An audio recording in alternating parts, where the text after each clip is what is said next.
السلام علیکم ورحمۃ اللہ وبرکاتہ۔ کیا آپ جانتے ہیں کہ سورہ ملک قبر کی عذاب کس طرح روکتی ہے؟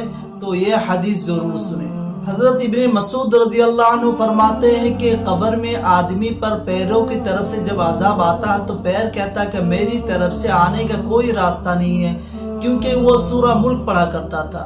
پھر وہ سینہ یا پیٹ کی طرف سے آتا ہے تو سینہ یا پیٹ کہتا ہے کہ میری طرف سے تیرے لیے آنے کا کوئی راستہ نہیں ہے، کیونکہ وہ سورہ ملک پڑھا کرتا تھا۔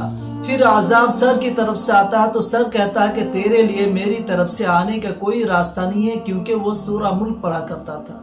حضرت عبداللہ بن مسعود رضی اللہ عنہ فرماتے ہیں کہ یہ سورہ قبر کے عذاب کو روکنے والی ہے۔ تورات میں اس کا نام سورہ ملک تھا۔ جس شخص نے اس کو کسی رات میں پڑھا اس نے بہت زیادہ ثواب کمایا۔ اس حدیث کو سن کے آپ کو کیسا لگا کمنٹ سیکشن میں ضرور بتائیں، اور ہمارے چینل میں اگر نئے ہو تو چینل کو لائک شیئر سبسکرائب ضرور کریں۔